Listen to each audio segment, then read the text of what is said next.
Hello, welcome back to my channel. तर इथे मी Mumbai street style schezwan aloo cheese frankie try करते, म्हणजेच टेस्ट करते, जी खूपच अमेझिंग झाली होती। बरं, यातल्या सगळ्या गोष्टी ज्या आहेत त्या बेसिक एकदम स्क्रॅचपासून मी बनवल्या होत्या। तर त्यासाठी लागणारी मस्त बटाट्याची भाजी, फ्रँकीचा मसाला आणि शेजवान चटणीची रेसिपी तर मी ऑलरेडी अपलोड केलेली आहे। तर इथे मी घेतलेले आहेत जवळपास 3 बटाटे। तर एका बटाट्यामध्ये 2 फ्रँकीचं स्टफिंग जे आहे ते तयार होतं। सो मला एक साधारण 5 ते 6 इतकी फ्रँकी तयार करायचे। सो इथे मी 3 बटाटे घेतलेत, ते धुवून घेतलेत आणि त्याच्यामध्ये 2 ग्लास इतकं पाणी घालायचे। झाकण ठेवून एक 4 शिट्ट्या करायच्यात। पहिली जी शिट्टी आहे ती फुल फ्लेमला आणि नंतरच्या ज्या शिट्ट्या आहेत त्या मीडियम फ्लेमला। आता आपल्याला तयार करायचा आहे फ्रँकीचा मसाला। तर त्यासाठी मी घरातलेच मसाले वापरते। तर इथे मी घेतलेली आहे 1.5 टेबलस्पून इतकी काश्मीरी रेड चिली पावडर। त्याच्यामध्येच घालायचं आहे 1 टीस्पून इतकी हळद। धने पावडर घालायचे जवळपास 1.5 टेबलस्पून इतकं। त्याच्यानंतर घालायचं आहे आपल्याला काळं मीठ अर्धा टेबलस्पून इतकं। त्यानंतर घालायचं आहे आपल्याला जिरा पावडर जवळपास अर्धा टेबलस्पून इतकं। आमचूर पावडर घालायची आहे आपल्याला 1 टेबलस्पून इतकी। काळी मिरी पावडर घालायची अर्धा टीस्पून आणि गरम मसाला सुद्धा घालायचा आहे अर्धा टीस्पून आणि अर्धा टीस्पून इतकं मीठ घालायचे। आणि हे सगळे मसाले जे आहेत ते व्यवस्थित मिक्स करून घ्यायचे किंवा मग मिक्सरला 10 सेकंदासाठी फिरवून घ्यायचे। बरं, हा जो मसाला आहे तो महिना दीड महिना व्यवस्थित बाहेर टिकतो, खराब होत नाही। सो तुम्ही एकदाच जरी करून ठेवला तरीही चालेल। आता आपल्याला बनवायचा आहे डो। तर इथे मी घेतलेला आहे 1 वाटी इतका मैदा। मैदा जर तुम्ही लूज आणला असेल दुकानातनं तर त्याला चाळून घ्या। हा पॅकेटवाला होता म्हणून मी याला चाळून घेतलेलं नाही आहे। त्याच्यामध्ये आपल्याला चवीपुरतं थोडंसं मीठ घालायचं आहे आणि त्याच्यानंतर कमी आंबट असणारं दही वापरायचं आहे। तर इथे मी 2 चमचे इतकं दही ह्याच्यामध्ये घालते आणि व्यवस्थित असं पीठ जे आहे ते मिक्स करून घेते। लागेल तसं थोडं थोडं करत आपल्याला पाणी घालायचं आहे आणि पीठ जे आहे ते आपल्याला थोडंसं लूज म्हणजे सैलसर असं पीठ जे आहे ते मळून घ्यायचं आहे। तर हा जो डो आहे ह्याच डोपासून तुम्ही पिझ्झा बेस सुद्धा घरच्या घरी तयार करू शकता। आणि ह्या पिठाला जरा जास्त तेलाचा इथे मी वापर करते जेणेकरून पीठ जे आहे ते एकदम स्ट्रेची होईल। तर जवळपास मी मोठे 3 चमचे इतकं तेल घातले आणि पुन्हा 1 ते 1.5 मिनिटापर्यंत जे पीठ जे आहे ते व्यवस्थित पूर्णपणे मळून घेतले जेणेकरून तेल जे आहे ते अख्ख्या पिठाला व्यवस्थित लागेल। त्यानंतर थोडंसं स्ट्रेच करायचं आणि पुन्हा फोल्ड करायचं, असं 1-2 मिनटं करायचं। स्ट्रेच आणि फोल्डची जी मेथड आहे ती आपण इथे अप्लाय करायची आणि पीठ जे आहे ते एकदम सॉफ्ट होतं, हाताला एकदम असं जाणवतं ते आणि हाताला चिपकतसुद्धा नाही हे पीठ। तर इथे मस्त असा गोळा मी तयार करून घेतला आहे आणि तो आता तसाच एक 20 ते 25 मिनटासाठी झाकण ठेवून देणार आहे रेस्टिंगसाठी। तर हे सगळं करेपर्यंत आपले बटाटे जे आहेत ते सुद्धा शिजले होते आणि इवन कुकर जो आहे तोही थंड झाला होता। तर मी बटाटे जे आहेत ते बाहेर काढून घेते आणि लगेचच त्याची साल काढून घेणार आहे आणि साल काढून झाल्यानंतर लगेचच त्याला थोडंसं मॅश करून घेते किंवा थोडंसं कुस्करून घेते।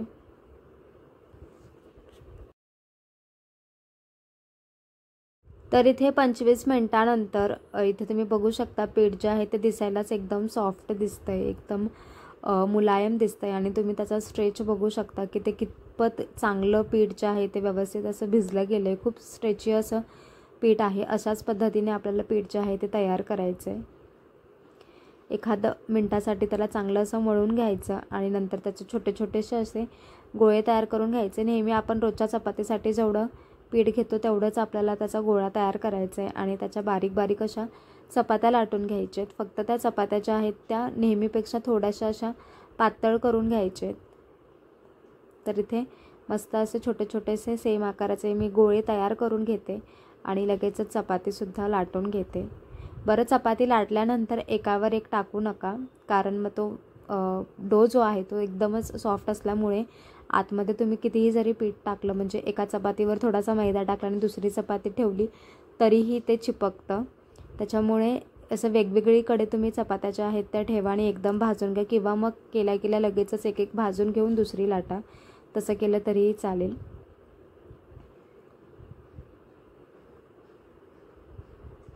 तर इथे चपाती जी आहे ती मी आता सगळ्याच्या लाटून घेते। दाखवताना एकच दाखवले, पण आता लगेच हाताबरोबर लगेचच सगळ्या चपात्या ज्या आहेत त्या मी लाटून घेतलेल्या आहेत।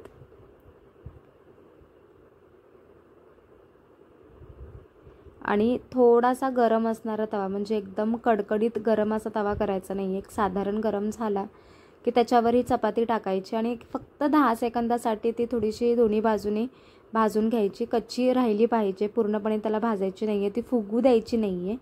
अशा पद्धतीने फक्त एक 10 सेकंदासाठी जराशी ती गरम करून घ्यायची, जेणेकरून ती नंतर चिपकणार नाही एकमेकांवर, त्याच्यासाठी फक्त. तर इथे मस्त अशा चपात्या ज्या आहेत त्या लगेच मी पटापट भाजून घेते. आणि त्याच्यानंतर आता आपल्याला बनवायची आहे भाजी. तर ते तयार करण्यासाठी आपल्याला हवं एक 4 ते 5 इतक्या हिरव्या मिरच्या, 10 ते 12 लसणाच्या पाकळ्या आणि थोडीशी अद्रक, ज्याची मी पेस्ट तयार करून घेते मिक्सरला. आणि आता आपण भाजीला फोडणी देऊन घेऊ. तर त्यासाठी पॅनमध्ये मी 1 चमचाभर इतकं तेल घातलेलं आहे. आणि तेल गरम झाल्यानंतर त्याच्यामध्ये 1 चमचा इतकं आपल्याला जिरे घालायचे. जिरे चांगले फुलू द्यायचेत आणि त्याच्यामध्ये आपण जी मिरची अद्रक लसणाची पेस्ट तयार करून घेतली होती ती पेस्ट त्याच्यामध्ये घालायची आणि ती चांगली परतवून घ्यायची. अद्रक लसूण मिरचीची पेस्ट जी आहे ती व्यवस्थित परतवून झाल्यानंतर त्याच्यामध्ये 1 चमचा इतका केचप घालायचा, टोमॅटो केचप. आणि होममेड शेजवान चटणी 1 चमचा घालायची, ज्याची लिंक मी डिस्क्रिप्शन बॉक्समध्ये देईल, तर तो सुद्धा व्हिडिओ तुम्ही पाहू शकता. आणि व्यवस्थित असं त्याला परत 1 मिनिटासाठी परतवून घ्यायचं. आणि नंतर जे आपण बटाटे शिजवून घेतले होते, जे कुस्करून घेतले होते, ते त्याच्यामध्ये घालायचे आणि सगळं व्यवस्थित मिक्स करून घ्यायचं आहे.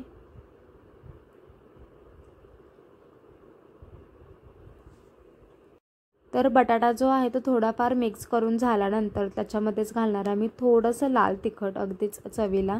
आणि 1 टीस्पून इतकी आपल्याला हळद घालायची. आणि जो आपण फ्रँकी मसाला तयार करून घेतला होता तर त्यातला 1 टेबलस्पून इतका फ्रँकी मसाला लगेचच त्याच्यामध्ये घालायचं आहे. चवीपुरतं मीठ घालायचं आहे. फ्रँकी मसाला तयार करताना सुद्धा आपण मीठ घातलं होतं, सो थोडंसं कमी मीठ घालायचं.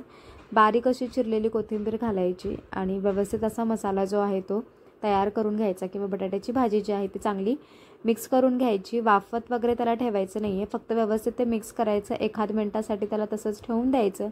आणि इथे आपली बटाट्याची भाजी जी आहे ती तयार झालेली आहे. तर फ्रँकी बनवताना बरेच जण, म्हणजे मी जितक्या ठिकाणी खाल्ली आहे मुंबईमध्ये तरी, तिथे बटाट्याच्या भाजीचे असे छोटे छोटेसे असे रोल करतात आणि ते तसे ठेवतात. पण मी तसं करणार नाही आहे, मी डिरेक्टली ते अप्लाय करणार आहे. तर भाजी तयार करून झाल्यानंतर त्याच तव्यावर मी ठेवलेला आहे बटर, किंवा घातलेला आहे बटर. आणि ती आता चपाती जी आहे ती चांगली भाजून घ्यायची, पूर्णपणे खरपूस भाजून घ्यायची.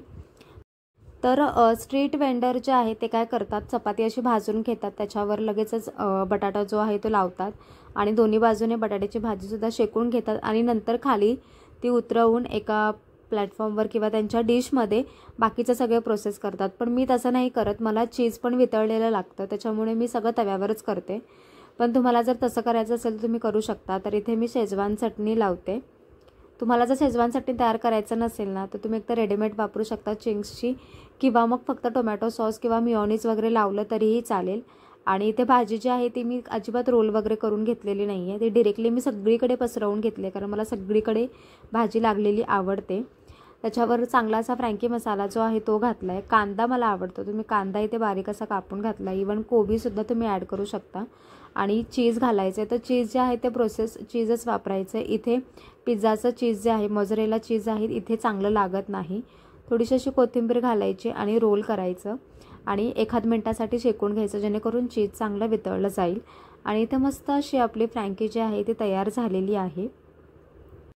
तर आजचा जर व्हिडिओ आवडला असेल तर मला कॉमेंट बॉक्समध्ये कळवा. सोबत या चॅनलला देखील सबस्क्राईब करा, लाईक करा आणि शेअर करा.